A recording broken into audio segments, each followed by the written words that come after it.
Hello everyone, आप सभी का स्वागत है आज की नई क्लास में। आज हम जानेंगे नंबर सिस्टम, जो कि बहुत ही महत्वपूर्ण टॉपिक है गणित में।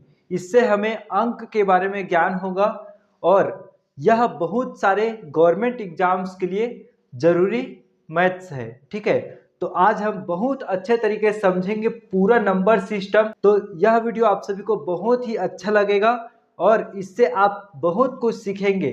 गणित में जितना भी डर है वो इस वीडियो से खत्म हो जाएगा।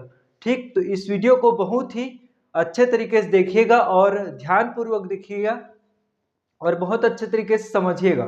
ठीक है, तो चलिए शुरुआत करते हैं बिना किसी देरी के। तो सबसे पहला टॉपिक हम पढ़ेंगे नेचुरल नंबर, जो कि नंबर सिस्टम का बहुत ही महत्वपूर्ण पार्ट है। तो सबसे पहला नेचुरल नंबर पढ़ेंगे। नेचुरल नंबर क्या होता है? गिनती की वह संख्या जो एक से स्टार्ट होकर के अनंत तक जाती है। ठीक, एक दो तीन डैश डैश डैश अनंत तक जाती है। इसमें शून्य जो है शामिल नहीं रहता। ठीक है, शून्य जो है शामिल नहीं रहता। अब इसका जो है परिभाषा देख लेते हैं। इसे हम हिंदी में प्राकृतिक संख्याएं कहते हैं और इसका जो परिभाषा है, गिनती की सभी संख्याएं प्राकृतिक संख्याएं कहलाती है। प्राकृतिक संख्याएं एक से प्रारंभ होकर के अनंत तक जाती है। इसमें जीरो शामिल नहीं होता और यह जो है इसका उदाहरण है। ठीक है, ये वाला जो है इसका उदाहरण है। अब इसके बाद आता है पूर्ण संख्याएं। पूर्ण संख्याएं अर्थात होल नंबर। होल नंबर, इसमें आप सभी जीरो को बस ऐड कर दीजिए। 0 1 2 3 डैश डैश डैश अनंत। ठीक है, जीरो को बस ऐड करना है और बाकी सब चीज यही रहेगा। ठीक, तो इसमें क्या है, जीरो बस ऐड हो रहा है। और पूर्ण संख्या कहने का अर्थ है कि वह पूर्ण हो, दशमलव रूप में ना हो। ठीक, 0.1। ठीक, ये जो है पूर्ण संख्या नहीं है, क्योंकि पूर्ण संख्या ये सभी कहलाती है। ठीक है, जो अपने आप में पूर्ण हो, जैसे कि 11, 13 और 100। ठीक है, ये सभी क्या है, पूर्ण संख्याएं हैं। ठीक, तो इस प्रकार से पूर्ण संख्या की परिभाषा हो जाएगी 0 1 2 3 5 पूर्ण संख्याएं कहलाती है। ठीक है, इसमें जीरो को लिया जाता है। ठीक, इसमें जीरो से अनंत तक की संख्याएं होती है। अब यहाँ पर एक चीज और ध्यान दीजिए, जब दो या दो से अधिक पूर्ण संख्याओं को आपस में गुणा किया जाता है, तब जो प्राप्त क्या है, हल है, वह क्या होगा, पूर्ण संख्या होगा। जैसे कि देख लीजिए 0 गुणित 1। अब ये भी पूर्ण संख्या है, ये भी पूर्ण संख्या है, बराबर में क्या मिलेगा, हमें पूर्ण संख्या ही मिलेगा।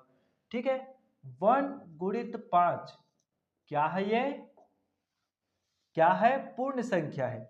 तो इसका जो गुणा होगा वो 5 ही आएगा। ठीक है, तो इस प्रकार से हम बहुत अच्छे तरीके से समझेंगे आज की इस क्लास को।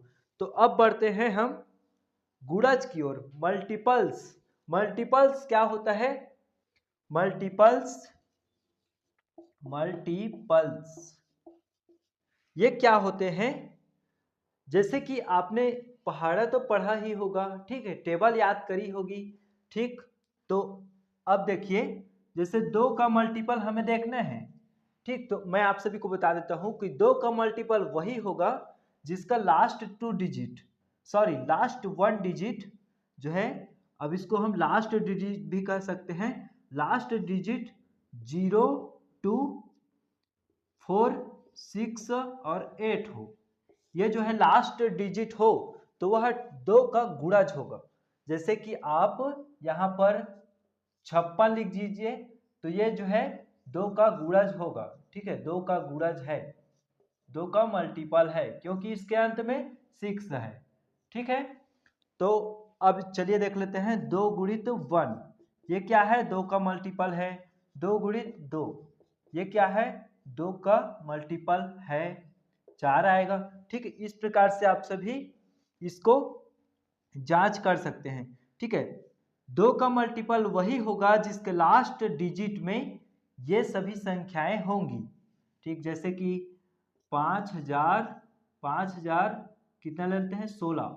ये क्या, दो से मल्टीपल, मतलब ये दो का गुणज है, तो हाँ, ये 2 का गुणज है क्योंकि इसके लास्ट डिजिट में 6 है। अब हम इसको 2 से पूर्ण रूप से भाग दे सकते हैं। ठीक, तो ये हो गया गुणज मल्टीपल्स। ठीक है, इसी प्रकार 3 के गुणज 3, 6, 9, 12, 15। 3 के गुणज क्या क्या है? 3, 6, 9, 12, 15 डैश डैश डैश अनंत तक जाएगा। जितने भी संख्याएं 3 से विभाजित होंगी वो जो है 3 का गुणज कहलाएंगे। ठीक है, अब देखिए 4 का भी गुणज देख लीजिए। 4 का गुणज 4 हो गया, 4 और उसके बाद 8 आएगा, 8 के बाद 12, 12 के बाद सीधा आएगा 16। ठीक, डैश डैश डैश अनंत तक जाएगा। ठीक है, अब क्या बोला गया है कि 3 और 4 के जो गुणज है उसमें 12 जो है समान है। तो 12 जो है 3 और 4 दोनों के गुणज होंगे। 3 और 4 दोनों के गुणज होंगे, दोनों का मल्टीपल, दोनों का गुणज होगा। ठीक, इस प्रकार से आप सभी को गुणज बहुत अच्छे तरीके से समझ में आया होगा। ठीक है, अब इसके बाद देख लेते हैं हम गुणज की विशेषताएं। अब गुणज की विशेषताएं क्या कहती है कि समस्त संख्याएं स्वयं की गुणज होती है। यानी कि अब हम उदाहरण ले लेते हैं कि जैसे 9, ठीक है, 9 जो है स्वयं की गुणज होती है। समस्त संख्याएं स्वयं की गुणज होती है। जैसे कि 9 गुणित 1 करेंगे तो 9 हो जाएगा। ठीक है, और प्रत्येक संख्याएं एक की गुणज होती है। ठीक है, प्रत्येक संख्या क्या होती है? एक की गुणज। यहाँ पर देखिए 9 है।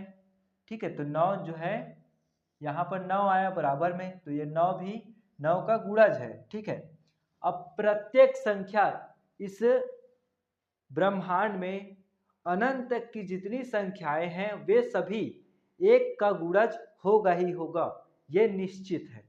ठीक है, जैसे कि देख लीजिए 1000 है, 1000 को अब आप एक से गुणा करिए तो ये जो है एक का गुणज हो गया। ठीक है, एक का गुणज होगा कि नहीं ये? ठीक है, तो इसी प्रकार से यहाँ दूसरा विशेषता है।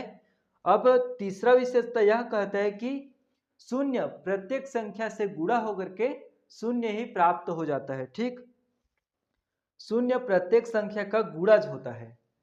अब यहाँ पर एक भी गुणज होता है और शून्य भी गुणज होता है, लेकिन शून्य क्या करता है? शून्य जो है किसी भी संख्या से गुणा होकर के उसे शून्य बना देता है। जैसे कि 4 गुणित शून्य, ठीक, अब शून्य ही हो गया। 4 का गुणज शून्य हो गया। 5 गुणित शून्य, 5 का गुणज भी शून्य हो गया। ठीक है, तो शून्य भी सभी संख्याओं का गुणज है, बट वह क्या करता है? वह उसको शून्य भी बना देता है। ठीक है, तो इस प्रकार से अब तीसरा हो गया। ठीक, अब चौथा हम देख लेते हैं। प्रत्येक संख्या का गुणज शून्य को छोड़कर या तो वह स्वयं संख्या या फिर उससे बड़ा होता है। ठीक, अब देख लीजिए जैसे कि 8 हो गया। ठीक है, 8 हो गया। अब इसके नीचे जो भी है वे सभी संख्याएं इसका गुणज नहीं होगा। ठीक है ना, 8 से वही संख्या गुणज, 8 का वही संख्या गुणज होगा जो 8 से पूर्णतः कट जाएगा। ठीक है, तो 8 से जो है जैसे कि इससे नीचे वाला देखिए 7 जो है 8 से पूर्ण रूप से नहीं कटेगा। ठीक है, नहीं, ये पूर्ण रूप से नहीं कटेगा। ठीक, तो ये गलत हो गया। ठीक है, 8 से 6 ले लीजिए, 6 भी पूर्ण रूप से नहीं कटेगा। ठीक, तो 8 का जो गुणज होगा वह होगा 1। ठीक है, 1 क्या बोला गया है? स्वयं वही संख्या। ठीक, हाँ, 1 भी नहीं होगा क्योंकि गुणज कहने का अर्थ है कि वह पूर्ण रूप से उसमें भाग चला जाए। ठीक है ना, तो 8 से एक भी भाग नहीं जाएगा, तो वह स्वयं स्वयं का गुणज होता है और उससे बड़ी संख्या का गुणज होता है। ठीक है, तो 8 दूनी 16, 16 का गुणज होगा। ठीक, और कितना होगा? 8 तिया 24, 24 का गुणज होगा। 8 चौक 32, 32 का गुणज होगा। ठीक है, तो इस प्रकार से आप सभी को इसकी विशेषताएं मैंने बताया है। ठीक है, अब 8 के गुणज आप सभी को यहाँ पर दिख रहा है। ठीक, वैसे ही 9 का गुणज देख लेते हैं। 9 का गुणज क्या क्या होगा? स्वयं 9 ही होगा। ठीक, अब 9 दूनी 18 होगा, 9 तिया 27 होगा और 9 चौक 36। ठीक, इस प्रकार से आप सभी को गुणज समझ में आया होगा। ठीक है, तो इस प्रकार से जो संख्याएं हैं वह स्वयं का गुणज होता है जीरो को छोड़ करके। ठीक है, प्रत्येक संख्या का गुणज जीरो को छोड़ करके, जीरो को छोड़ करके या तो वह स्वयं होगा या उससे बड़ी संख्या होगी। ठीक है, उसके गुणज।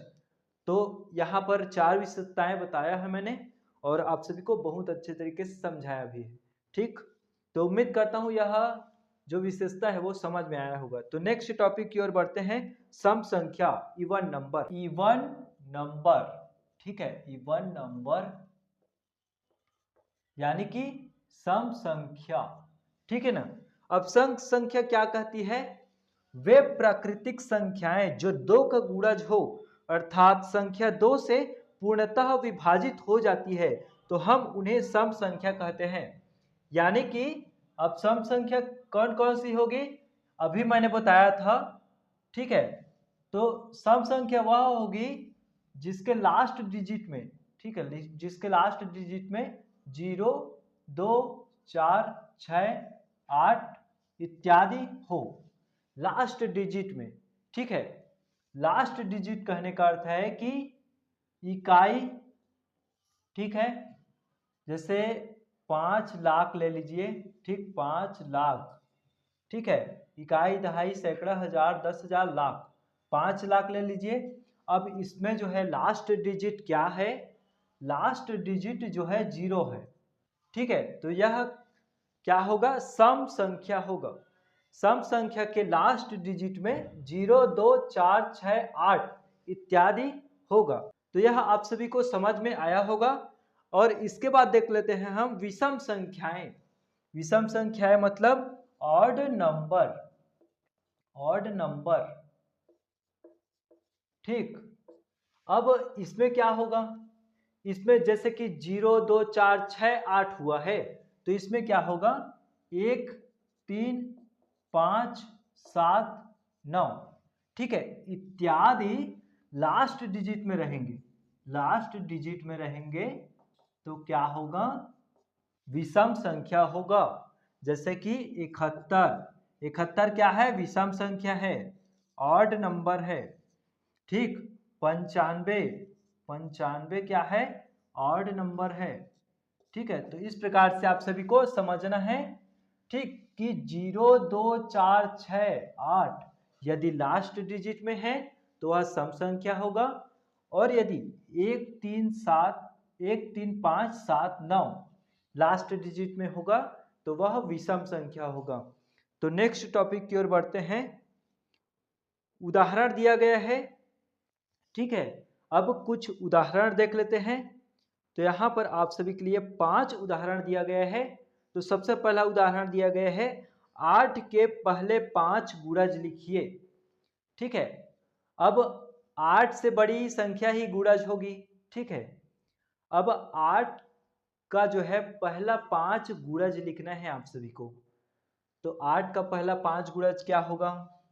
8 ही होगा। ठीक है, पहला 8 ही होगा। ठीक है, आंसर पहला का देख लेते हैं हम। पहला तो 8 ही होगा। दूसरा क्या होगा? 16 होगा। तीसरा क्या होगा? 24 और 32, और चौथा क्या होगा? 8 पंचे 40। ठीक है, तो ये जो है 8 के प्रथम 5 गुणज हैं। ठीक, तो इस प्रकार से आप सभी ने इस क्वेश्चन को देखा। अब दूसरा क्वेश्चन कहा गया है कि अगले 3 गुणज लिखिए। यहाँ पर 4, 8, 12 दिया गया है। अब इसमें हमें बताना है कि अगला 3 गुणज क्या क्या हो सकता है। ठीक, तो अगला 3 गुणज क्या क्या हो सकता है? 4 दूनी 8 हुआ है, 8 दूनी सॉरी 4 तिया 12 हुआ है, तो सिंपल सा बात है 4 चौक 16 होगा, और 4 पंचे 20 होगा। ठीक, अगले अगले 3 गुणज बोला गया है, तो 16, 20 और 24। ठीक, इस प्रकार से यह जो है हमारा आंसर दूसरा हो गया। ठीक, अब तीसरा बोला गया है कि क्या 11 जो है, सॉरी, क्या 44 11 का गुणज है? तो हाँ, 44 11 का गुणज है। क्योंकि 44 जो है 11 से पूर्ण रूप से भाग चला जाता है, ठीक, ये 4 आएगा। ठीक है, तो 11 जो है 44 जो है 11 का गुणज है। ठीक, तो इस प्रकार से आप सभी ने तीसरा क्वेश्चन भी सॉल्व किया। अब 16 का सबसे छोटा गुणज शून्य के अतिरिक्त कौन सा है? 16 का सबसे छोटा गुणज कौन सा है शून्य के अतिरिक्त? तो 16 स्वयं ही होगा उसका गुणज, ठीक है, 0 के अतिरिक्त सबसे छोटा। ठीक है, तो 16 जो है स्वयं ही होगा, तो ये जो है आंसर उसी का है। ठीक, 16 एकम 16, 16 ही स्वयं का सबसे छोटा गुणज होगा। ठीक, तो इस प्रकार से हमने 4 क्वेश्चन सॉल्व किया। अब पांचवा क्वेश्चन कहा गया है कि 2 तथा 6 के गुणजों में समान गुणज ज्ञात कीजिए। 2 तथा 6 के गुणजों में समान गुणज ज्ञात कीजिए। ठीक, अब जैसे कि अब 2 का गुणज क्या क्या होता है? 0, ठीक, 0, 2, 2, 4, 6, 8, ठीक, 8 और क्या क्या होगा, और 10, 12, 12 और उसके बाद 14, 14, 16, 16 के बाद 18 होगा। ठीक है, अब 6 का देख लीजिए, ये 2 का मल्टीपल है, 2 का गुणज, ठीक है ना। अब ये क्या है? 6 का गुणज, 6 का गुणज होगा, क्या क्या होगा? 0 तो पहला होगा ही होगा, उसके बाद स्वयं ही होगा, उसके बाद 12 होगा, उसके बाद 18 होगा, उसके बाद क्या होगा? 24 होगा, उसके बाद 30 होगा। तो यहाँ पर हमें बताना है 2 तथा 6 के गुणजों में समान गुणज क्या है। तो समान गुणज तो पहला होगा 0, ठीक, 0 होगा। दूसरा गुणज आप सभी को दिख रहा है 6 होगा, ठीक। तीसरा गुणज आप सभी के सामने है 12, चौथा गुणज है 18, ठीक है। तो आगे अनंत तक जाएंगे तो और भी बहुत सारी गुणज आएगी। तो यहाँ पर बोला गया है सिंपल सा 2 तथा 6 के समान गुणज 6, 12, 18 और 24, ठीक है। 6, 12, 18 और 24 और कितना दिया है? 30, ठीक है। तो जैसे जैसे हम इसमें आगे बढ़ते जाएंगे वो आएगा, ठीक है। तो यहाँ पर बोला गया है 6, 12, 18, ठीक। 0 को अगर आप लेंगे तभी वह गुणज कहलाएगा, ठीक। अगर यहाँ पर 0 को छोड़ने के लिए बोलेंगे तो वह गुणज जो है यहाँ पर तो नहीं कहलाएगा क्वेश्चन में, लेकिन अगर आप लिख भी देंगे तो उसमें कोई दिक्कत नहीं है, क्योंकि वह बोला ही नहीं है कि 0 को छोड़कर, ठीक है। तो आप 0 को भी गुणज लिख सकते हैं। अगर बोला गया कि 0 को नहीं लिखना है, 0 को छोड़ करके अन्य गुणज बताइए, तो वहां पर 0 को नहीं लिखना है, ठीक है। और 0 क्या है? सभी का गुणज होता है, ठीक है। तो इसी प्रकार से आप सभी को मल्टीपल जो है समझ में आया। अब इसके बाद बढ़ते हैं हम अभाज्य संख्याएं, यानी कि प्राइम नंबर। प्राइम नंबर, ठीक है। प्राइम नंबर क्या होता है? प्राइम नंबर वह होता है जो एक को छोड़कर, एक के अलावा, ठीक है, एक के अलावा स्वयं से ही विभाजित होता है, अन्य किसी भी संख्या से विभाजित नहीं होता, तो उसे हम प्राइम नंबर कहते हैं। यानी कि देखिए, एक तो जो है स्वयं से विभाजित हो जाता है, ठीक है। 3 जो है स्वयं से विभाजित हो जाता है और 1 से भी विभाजित हो जाता है, ठीक है। 3 जो है 3 से विभाजित हो जाता है और 1 से भी विभाजित हो जाता है, ठीक है ना। लेकिन 3 क्या अन्य संख्या से विभाजित हो पाएगा? तो नहीं हो पाएगा, ठीक है। ऐसे ही अब प्राइम नंबर का जो श्रेणी होगा वह क्या होगा? प्राइम नंबर श्रेणी, ठीक है, श्रेणी, श्रृंखला, जो भी बोले, प्राइम नंबर का जो श्रेणी होगा वह होगा 3, ठीक है, 3।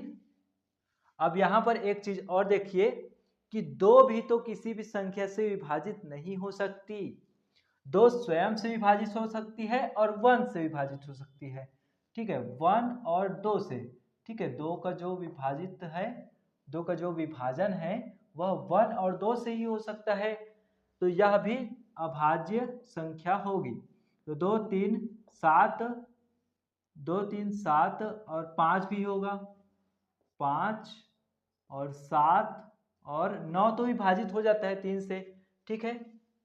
अब इसके बाद हो गए 11, 13, 17, ठीक है। 17 के बाद क्या होगा, 21 भी विभाजित हो जाता है, 19, 19 होगा, 19 के बाद क्या होगा, 23 होगा, ठीक। डेस अनंत तक की संख्याओं में जितने भी प्राइम नंबर है वे सभी आगे मिलेंगी, ठीक है। तो इस प्रकार से हमने बहुत सारे प्राइम नंबर्स को देख लिया। और प्राइम नंबर का अर्थ यह है कि वह एक से, ठीक है, एक से विभाजित होगी और स्वयं से विभाजित होगी, अन्य किसी भी संख्या से विभाजित नहीं होगी, ठीक है। तो प्राइम नंबर को हमने बहुत ही अच्छे तरीके से समझा है। अब इसमें देखिए प्राइम नंबर में क्या है, सभी विषम संख्या है, लेकिन एकमात्र ऐसा संख्या है जो सम है, ठीक है। तो सम जो है 2 है, ठीक है। यही एकमात्र ऐसा संख्या है जो सम हो करके भी प्राइम नंबर कहलाता है, ठीक है। बाकी सभी संख्या तो विषम संख्या है, ऑड नंबर्स है, ठीक। तो वे सभी जो है प्राइम नंबर के श्रेणी में आते हैं। अब यहाँ पर नोट दिया गया है कि 1 से 25 तक अभाज्य संख्याओं की संख्या कितनी है, 9 है। चलिए 1 से 25 तक गिन लेते हैं, 1 2 3 4 5 6 7 8 9, ठीक है। 9 जो है प्राइम संख्या है, कितने तक, 1 से 25 तक। 1 से 50 तक कितना है, 15 है। और 1 से 100 तक अभाज्य संख्याओं की संख्या 25 है, ठीक है। अब इसको हम देखते जाएंगे, श्रेणी बना करके आगे बढ़ते जाएंगे, तभी हमें पता चलेगा, ठीक है। तो सभी आप कर लेंगे और आप सभी को धीरे धीरे समझ में आ जाएगा, ठीक है। अब इसके बाद भाज्य संख्याएं, तो भाज्य संख्याएं क्या होती है, एक से बड़ी वे सभी संख्याएं जो एक या स्वयं को छोड़कर किसी अन्य संख्या में भी अवश्य विभाजित हो, यौगिक या भाज्य संख्याएं कहलाती है। दूसरे शब्दों में यह भी कह सकते हैं कि जिन संख्याओं के 2 से अधिक गुणनखंड हो वह यौगिक संख्याएं कहलाती है। यौगिक संख्याएं या भाज्य संख्याएं कहें तो अब इसे कंपोजिट नंबर, कंपोजिट नंबर ही कहलाएगा, कंपोजिट नंबर, ठीक है। ये क्या कह रहा है कि वह संख्या जो एक से भी विभाजित हो जाती है, जो स्वयं से भी विभाजित हो जाती है, ठीक है। स्वयं से भी और अन्य से भी विभाजित हो जाती है, अन्य से भी, ठीक है।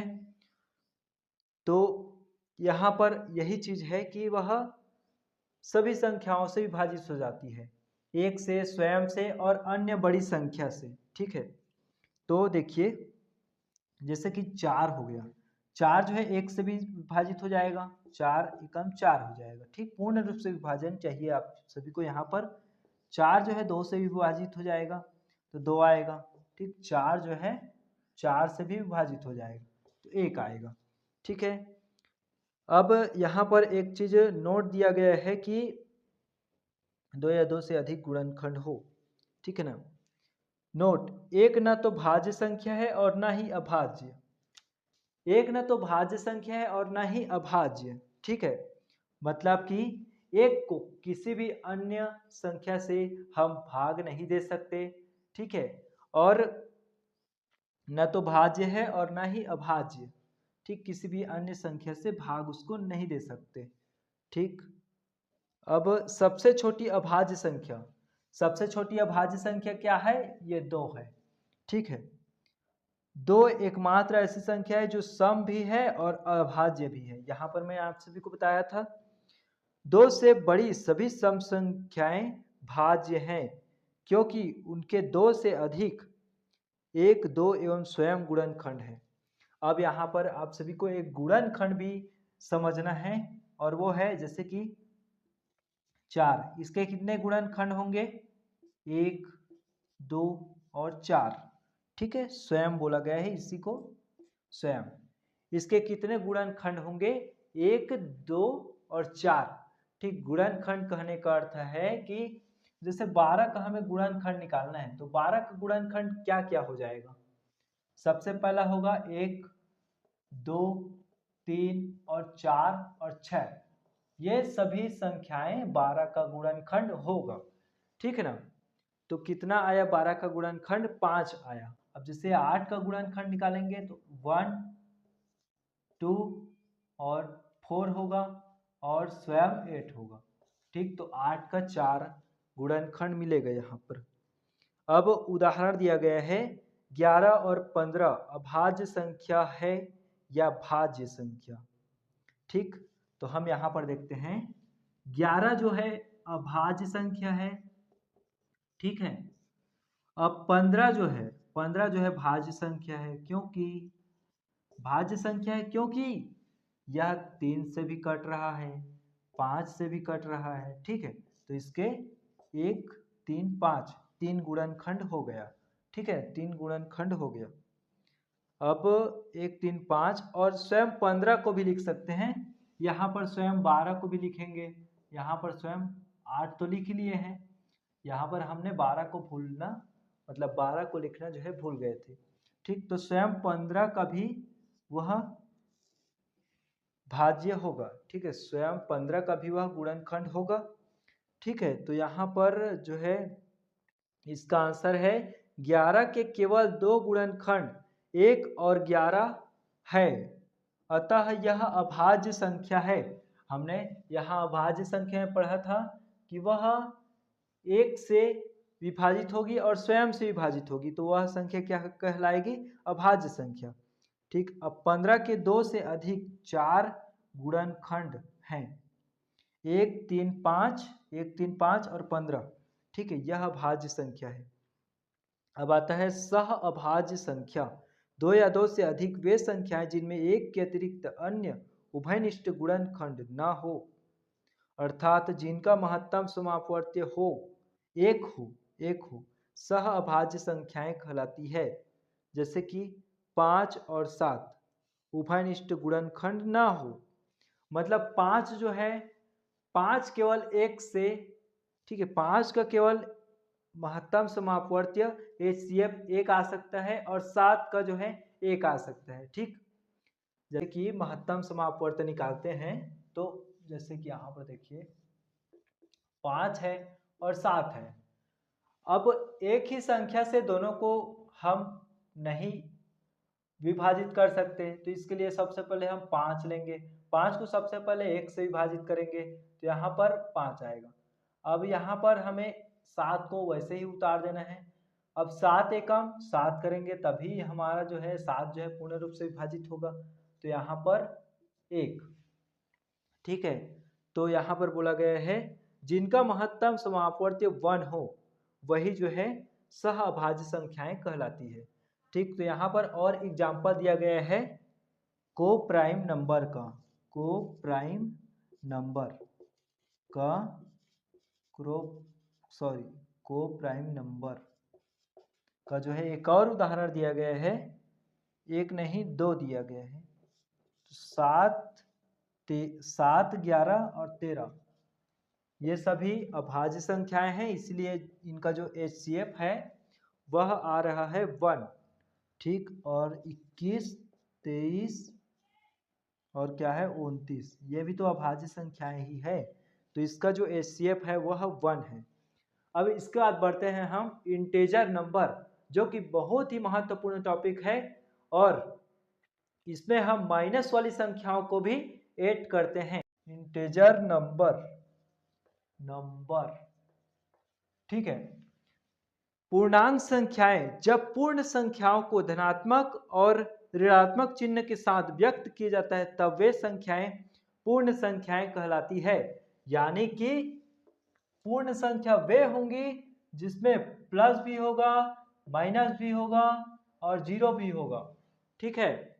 तो अब यहाँ पर पूर्णांक संख्या की जो श्रेणी बनेगी वो इधर माइनस अनंत और इधर प्लस अनंत, ठीक है। इधर प्लस वाली संख्याएं रहेगी, इधर माइनस वाली संख्याएं रहेगी, तो यहाँ पर आएगा -1, यहाँ पर -2, यहाँ पर -3, ठीक, यहाँ पर -4, यहाँ पर -5, डैश डैश डैश माइनस अनंत, ठीक, -1 सॉरी +1 +2 +3 +4, ये क्या हो गया डैश डैश डैश प्लस अनंत तक जाएगा, ठीक। तो इसे हम कहते हैं पूर्णांक संख्या, यानी कि इसमें पूर्ण रूप से प्लस माइनस जो है एकत्रित है और सभी संख्याओं को इसमें लिया जाता है, इसीलिए इसे पूर्णांक संख्या कहते हैं।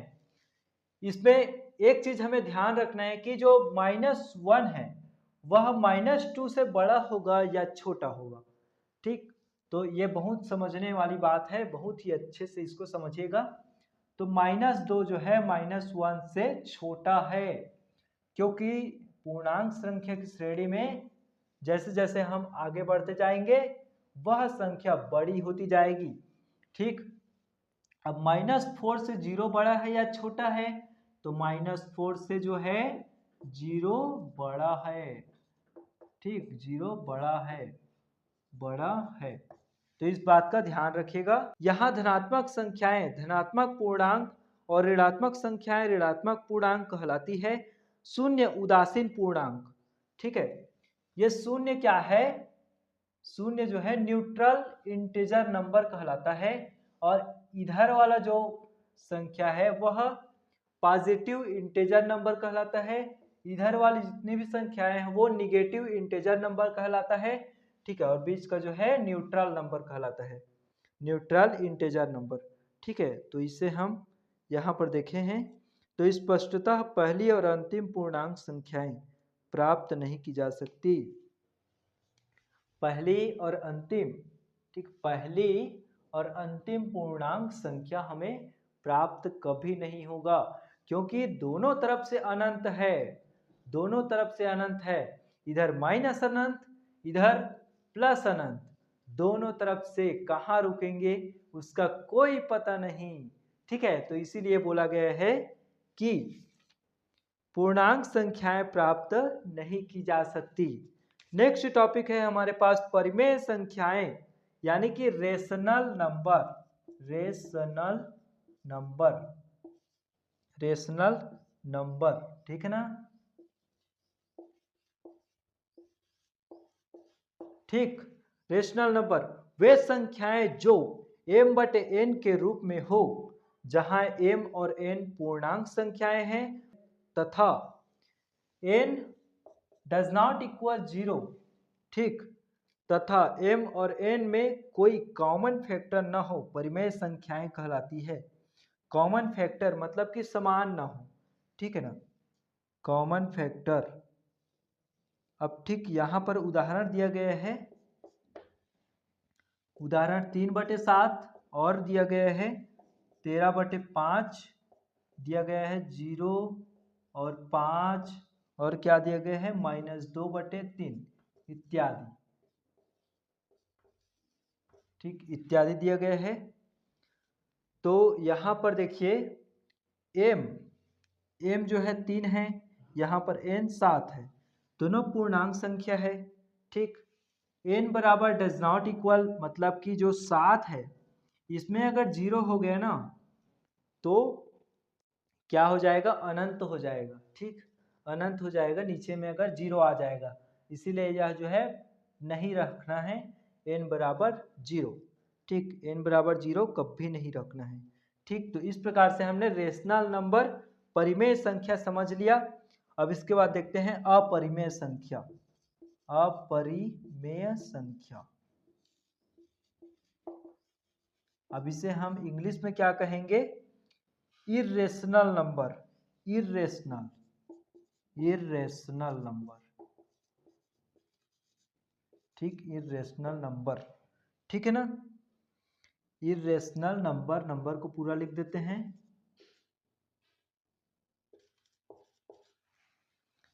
वे सभी संख्याएं जिन्हें m/n रूप में प्रकट नहीं किया जा सकता अपरिमेय संख्याएं कहलाती है। ऐसी संख्याएं प्रायः पूर्ण वर्ग नहीं होती और उसे करनी के अंदर रखा जाता है, अर्थात ये जो है पूर्ण वर्ग भी नहीं होता और इसे करनी, करनी का मतलब ये, ठीक है, इस चिन्ह के अंदर रखा जाता है। जैसे कि देख लीजिए 3 जो है पूर्ण वर्ग नहीं है, ये करनी के अंदर रहेगा। ठीक है, ये अपरिमेय संख्या में बोला गया है, केवल अपरिमेय संख्या में। ठीक है, इसे m/n के रूप में नहीं लिखा जा सकता है, जैसे कि √5 हो गया, √10 हो गया। ठीक है, इन सभी का जो है पूर्ण वर्ग नहीं है। ठीक, √26 हो गया इत्यादि। अपरिमेय संख्याओं का दशमलव रूप अशांत और अनावर्त नॉन रिक्यूरिंग होता है। ठीक है, दशमलव रूप अपरिमेय संख्याओं का दशमलव रूप अशांत, जैसा कि अब हम दशमलव रूप में लेंगे 0.5। ठीक, तो ये कैसे होगा? ठीक है, 0.5 ये जो है आ जाएगा 1/2 आ जाएगा, क्योंकि जब 5/10 करोगे इसको, जीरो दशमलव की जगह में 1 लोगे और एक संख्या है तो 0 लोगे, तो ये रूट इतना आएगा, तो 1/2 आएगा। ठीक है, तो इतना आएगा। ठीक, तो यहाँ पर टर्मिनेटिंग और नॉन रिक्यूरिंग होता है, ऐसा बोला गया है।